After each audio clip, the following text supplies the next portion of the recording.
being understood. This is WNYC 93.9 FM and AM 820, NPR News and the New York Conversation.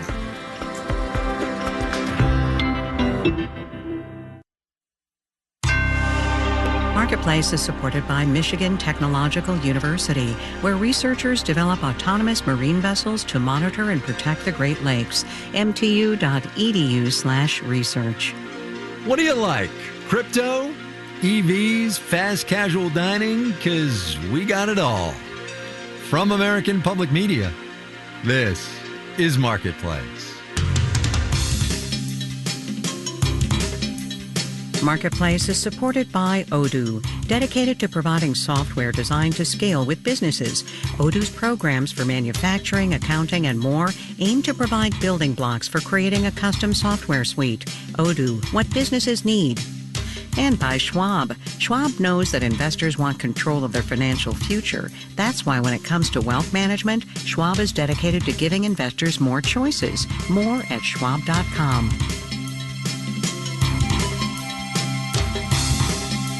In Los Angeles, I'm Kai Risnall. It is Tuesday today, 18 November. Good as always to have you along, everybody. Stocks go up, as we know, and they go down. Bonds the same. The dollar and oil and gold, too. All of them, if not the actual economy, then very closely tied to it. And for most of this year, it had looked like cryptocurrency was making a play for the economic mainstream as well. The crypto exchange Coinbase joined the S&P 500. Congress decided to let big banks play with stable coins. Even stalwart crypto holdout J.P. Morgan said it would let its clients use Bitcoin as loan collateral. And then reality started to bite. Bitcoin, as you know, the OG cryptocurrency, has lost about a quarter of its value since its record high back in October. The overall crypto market down about $1 trillion. So, with crypto decidedly not on the upswing anymore, what happens now? Marketplace's Matt Levin gets us going. Longtime crypto investors like Lee Drogan at Starkiller Capital are used to watching crypto prices fall off a cliff. But he says this most recent nosedive was different because crypto had reached the top of the cliff like just a second ago. It's the ferocity of the reversion from a good momentum new high straight into basically a crash. Bitcoin true believers will tell you the cryptocurrency will ultimately become digital gold, a safe store of value against inflation and rising national debt. Well, we still have sticky inflation and a rising national debt, but right now investors are viewing Bitcoin less like gold and more like a risky tech stock. There are just, a lot of different things coming together at the same time that are causing investors to be scared of risk assets in general. And crypto is the risk asset of all risk assets. For you non-crypto folks out there, I know what you're thinking. What do I care if a bunch of crypto bros lose their Lamborghini savings fund? Well, if your 401k is invested in an index fund that tracks the general stock market, you probably own some stock in crypto companies. Todd Baker is a lecturer at Columbia Law School. If there's a downturn in those parts of the markets, the equity markets, the crypto markets, there would be some knock-on effect on spending. And that could hurt the real economy. Baker also worries about new rules from the Trump administration allowing more banks and other financial actors to loan money for crypto. The question is contagion, and that involves who's providing leverage to whom in the overall system. And I think there's very little transparency to that when it comes to crypto. Even though prices might be down now, crypto enthusiasts say there will be more opportunities for everyday investors to get in on the action. Matt Hogan is at Bitwise Asset Management. I think it's going to be a crypto ETF palooza over the next year, right? The doors are open. An ETF is short for Exchange Traded Fund, basically an easy way for investors not fluent in the blockchain to put their money in crypto. I'm Matt Levin for Marketplace. Bitcoin actually up about 0.5% over the course of the day. Equities, however, decidedly not. We will have the details when we do the numbers.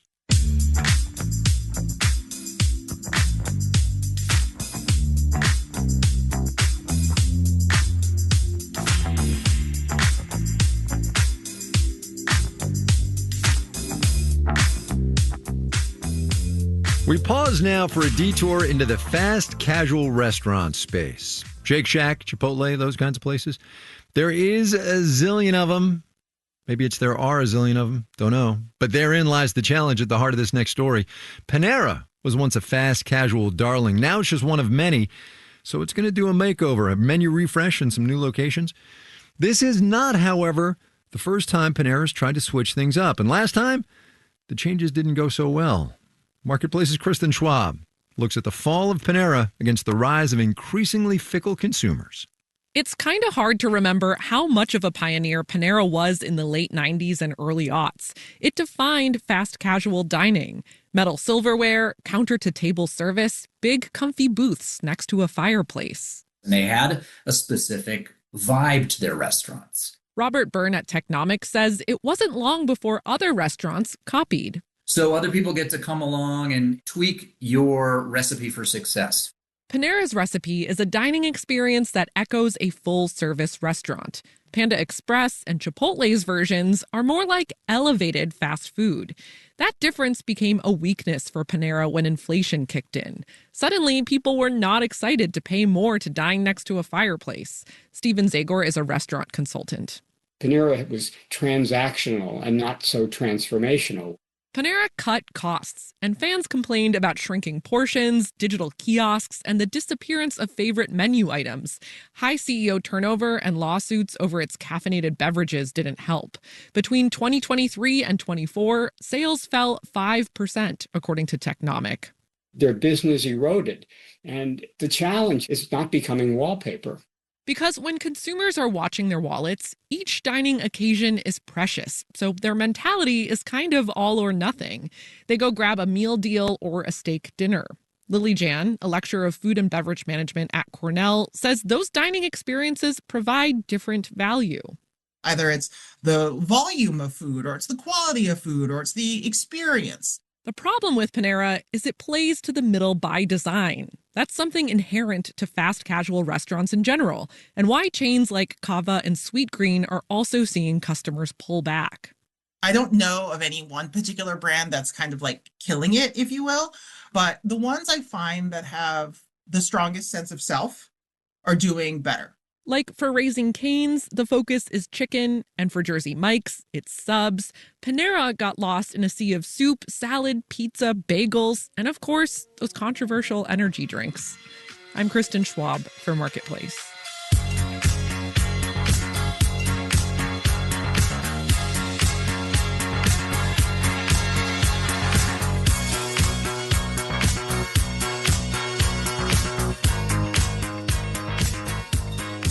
Electric vehicle sales in this country just had their best quarter ever because, as it turns out, incentives really do matter. People rushed to buy EVs before federal tax credits expired at the end of September, and there are now more of them on the roads than ever, more than 6.5 million. But incentives work the other way, too. And now that President Trump and Republicans in Congress have stripped away most of the regulations that had made making and buying EVs attractive, car makers aren't making as many, and in point of fact are making more cars and trucks with internal combustion engines. So Marketplace's Henry Epp reports now on what happens to the EV market. Chris Bendel of Colchester, Vermont, just bought a new 2025 Chevy Equinox EV. And like a lot of brand new cars, it comes with plenty of features. Want a seat warmer? Sure. There's 3 levels. You can kind of just do whatever feels comfortable. Okay.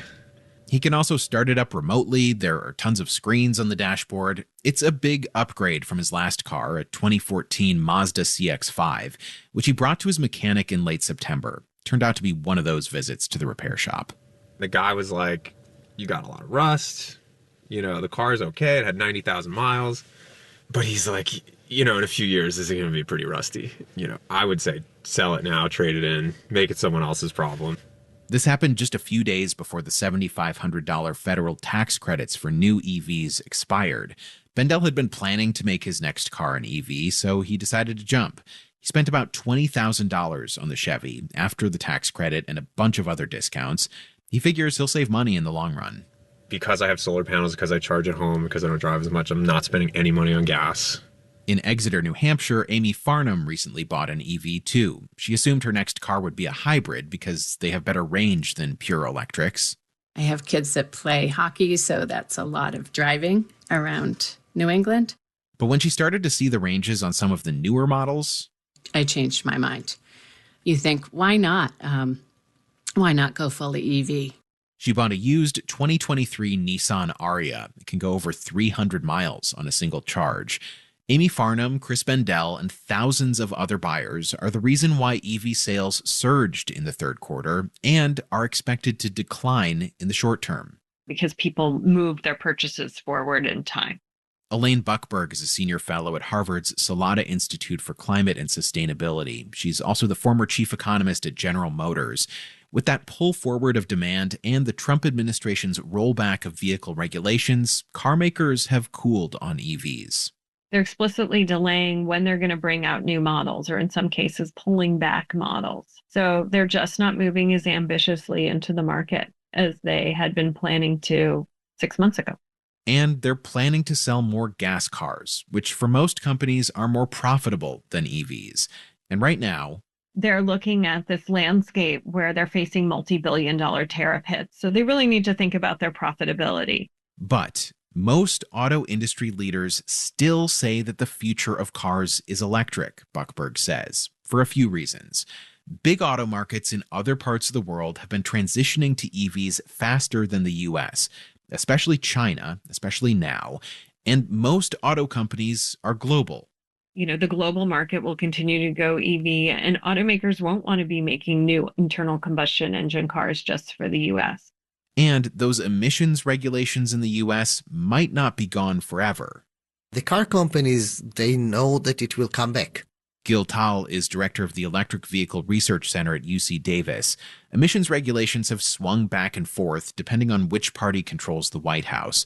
So for car companies, I think that in the long run, they know that they need to find a balance. They cannot just go back to zero in any way.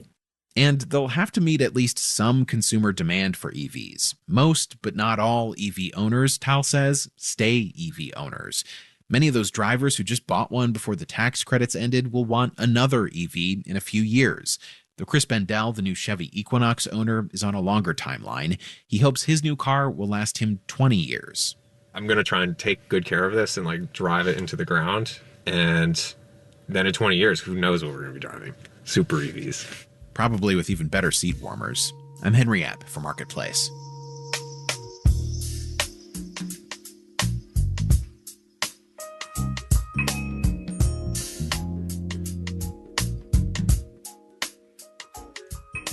Bank of America had a report out today, a survey of more than 1,000 small and mid-sized business owners. 77% of them said their costs have increased this year, and 76% said they've had to raise prices as a result. One of the big reasons? I bet you can guess.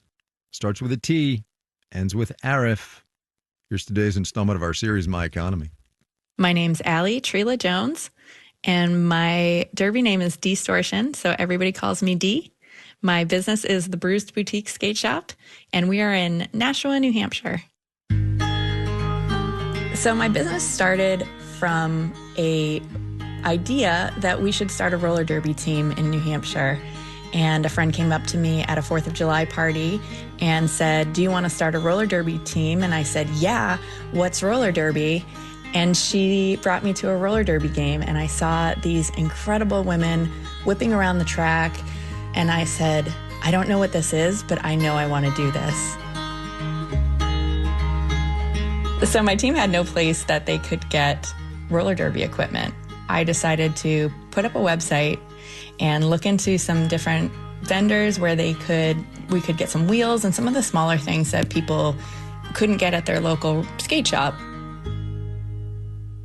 We ended up renting a 500 square foot brick and mortar shop in Nashua, and the next year we were in a bigger space, and this past year we ended up in a 3,000 square foot space. In the past couple of years, things have really changed. So you used to be able to get a pair of roller skates for around $100, and it's really upped to almost double what they used to be. I would say the biggest reason our costs have changed is going to be the tariffs that were put in place, especially the ones that are from Canada or from China. A lot of the manufacturers who make beginner skates or beginner pads have a lot of materials that come from those areas. Even the handmade skates that we make that are very high end and are manufactured in the U.S., they still get a lot of their parts from overseas. We've had to start thinking about taking out loans or getting more inventory, and we ended up amassing a lot more inventory than we usually have. This can be a little bit of a strain for a small business because when you have more inventory, that equals less cash in hand.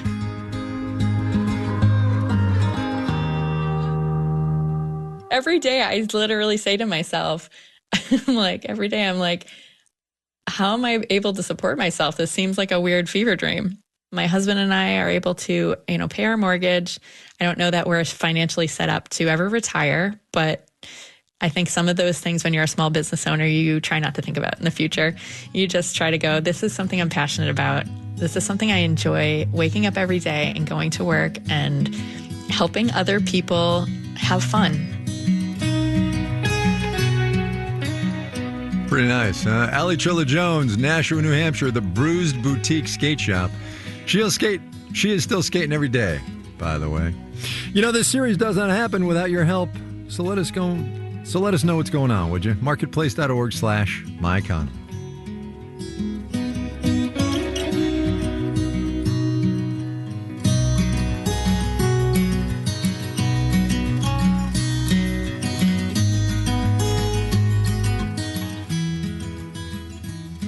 Coming up. The fee is a non-starter for these employers. $100,000. But first, let's do the numbers. Dow Industrial's down 498 points today, 1%, 46,091. The NASDAQ down 275, 1.2%, 22,432. The S&P 500 dipped 55 points, 0.8%, 66 and 17. Kristen was telling us about the state of the fast casual business. Cheesecake Factory's NASDAQ ticker is CAKE, which is kind of elegant, I guess. The purveyor of avocado egg rolls and fried mac and cheese rose 1.4% today. The Shake Shack stock ticker is SHAK, which could be interpreted as a hip misspelling of either shake or shack. It is also, though, kind of elegant. The purveyor of the sandwiches called Shake Stack and Chicken Shack subtracted 0.8%. Today you are listening to Marketplace. The Numbers is supported by Odoo.com, your entire business on one platform. Marketplace is supported by Revenued, providing working capital for businesses whose cash flow is holding them back. Revenued approves businesses based on revenue, not credit, with funds approved and available in a day. More at getrevenued.com. And by TreviPay, a fully managed B2B payments platform offering zero-touch AR, smart invoicing options, and tools designed to reduce DSO so businesses can spend less time chasing payments. More at TreviPay.com. And by Progressive. Progressive Commercial Auto Insurance protects the cars, trucks, and vans that work to keep small businesses moving forward, including protection while running errands and other tasks. More at ProgressiveCommercial.com.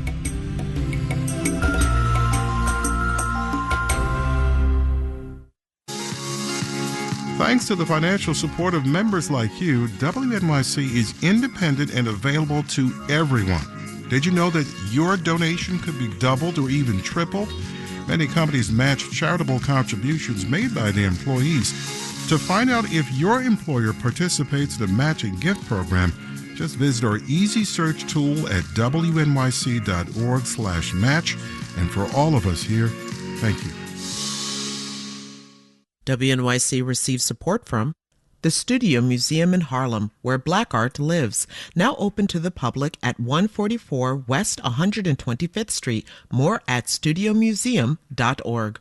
You're listening to Marketplace right here on WNYC. Coming up next hour on All Things Considered, the House voted overwhelmingly to approve a bill that would compel the Department of Justice to release files related to convicted sex offender Jeffrey Epstein. That's next hour on All Things Considered.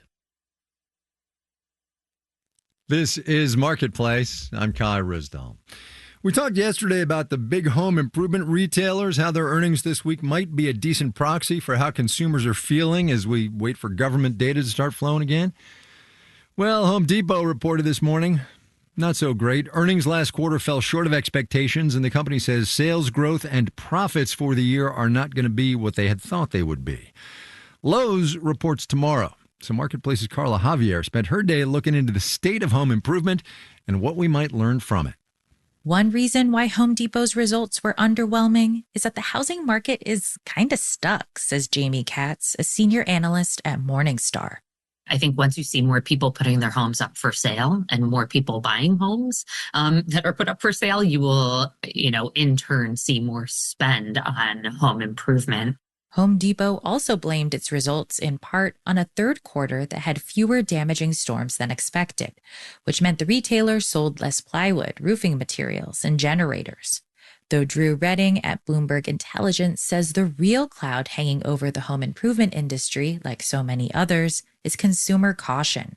When sentiment is weak, you're going to defer spending on discretionary items. And that's what we're hearing from the home improvement retailers and the building product manufacturers which supply them, is that consumers are taking a wait and see approach. They want to see how the economy shakes out. They want to see what happens with tariffs.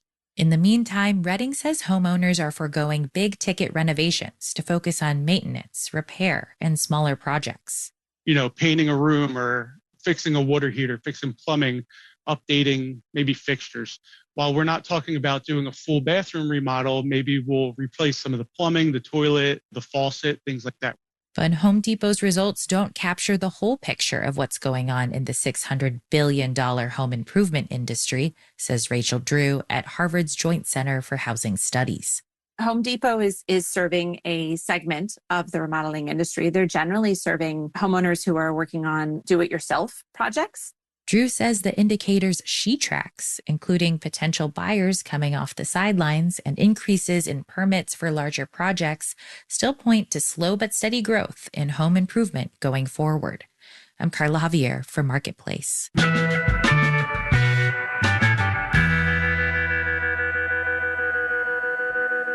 It's not like it ever goes out of the news, but the healthcare system in this country is dealing with a lot right now.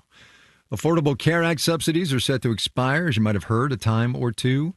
New Medicaid restrictions loom. Not to be forgotten, finding enough healthcare workers is difficult in the best of times. And it's gotten harder thanks to President Trump's new $100,000 fee on H-1B visas, which are used to bring highly skilled foreign workers into this economy. Fee used to be $5,000, by the way, or sometimes less. Those visas are usually used by technology companies, true, but they have become a critical pipeline for trained health workers taking hard-to-fill jobs in rural and low-income communities. Marketplace's Nova Safo has another story in our occasional series about immigration policy in America's workforce. We're calling it Help Not Wanted. Frederick Health Hospital is the only one in Frederick County, Maryland. Patients would have to travel as far as 50 miles to get to another hospital. We see about 70 to 80,000 emergency department visits, one of the busiest emergency departments in the state. That's Jamie White. She's the chief nursing officer at Frederick Health. Not only is her hospital one of the busiest, it's also chronically short-staffed. White says it can't compete with the salaries at hospitals in urban areas or with jobs that allow for more work-life balance. If I have a choice of working all night long on my feet for 12 hours or I'm able to work in a clinic Monday through Friday, there's a lot of nurses that are choosing to do other things than working in a hospital. This year, Frederick Health finally decided to recruit from overseas. And just as foreign applicants accepted job offers, President Trump imposed the new $100,000 fee on H-1B visas. The expectation before the September change was to pay a fee of around $200 per nurse for the H-1B visas. But the $100,000, we can't afford paying that for one nurse. So we will not be able to do this if that's the case. The 29 nurses Frederick Health was expecting right around this time of year are not coming. For now, White is relying on stopgap measures like more overtime. Similar scenarios are playing out across the country. Ann Rose Johnson Lewis is Director of Legal Services at Worldwide Health Staff Solutions. The firm typically brings in 200 to 300 nurses a year through H-1Bs, mostly headed to the Midwest. The fee is the non-starter for these employers. They just simply cannot afford it. It's not sustainable. So at the moment, H-1B for healthcare workers is at a standstill. There is another visa called EB-3 that's used to bring in nurses, but processing times for that visa can take several years. The H-1B is faster. There are a couple of lawsuits now challenging the new fee. A lot of employers are kind of just waiting to see what will happen with those lawsuits. Meanwhile, the new fee is not just limiting nurses. It's affecting doctors, surgeons, and a whole host of other healthcare workers. Physician assistants, nurse practitioners, nurse anesthetists, podiatrists, chiropractors, and optometrists. Micah Liu's list goes on from there. Liu is a clinical fellow in medicine at Brigham and Women's Hospital. He crunched government data on visa applications for an article in the Journal of the American Medical Association. Healthcare workers do make up a small percentage of each year's H-1B visa applications overall, but Liu found that within the healthcare system, H-1B visas play a critical role. The big takeaway there is that, the most rural and impoverished communities depend much more heavily on H-1B sponsored physicians and healthcare workers than other communities. In fact, Liu found that health systems in rural areas brought in twice as many H-1B workers as urban ones. Janessa Graves, director of the University of Washington's Rural Health Research Center, says providers in hard-to-reach and sparsely populated areas are worried because the new H-1B fee could worsen access for patients. There is a persistent and ongoing workforce shortage, and that results in long waiting times for local care or lots of driving, and a huge burden for patients who may not have transportation or the funds to get from point A to point B to the city to see a specialist. Graves says there's some hope that healthcare providers can apply for exemptions from the fee. That's what Frederick Health did. But it's unclear how long that process could take or if the Trump administration will grant those exemptions. I'm Nova Safo for Marketplace.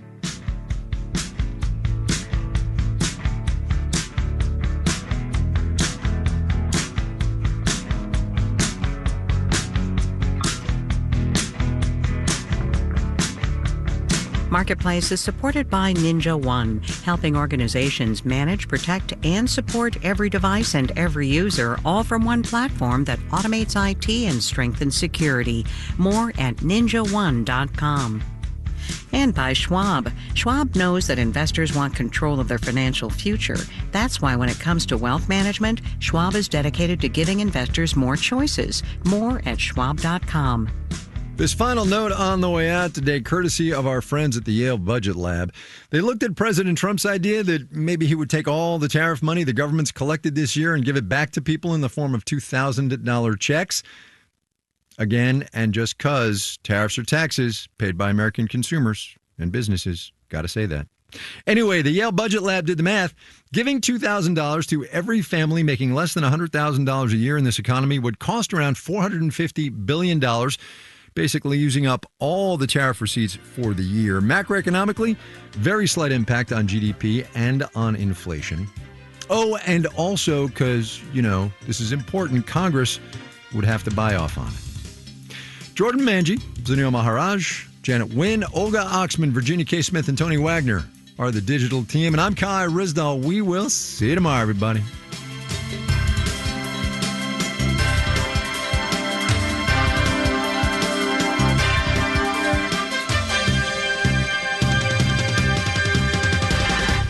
This is APM.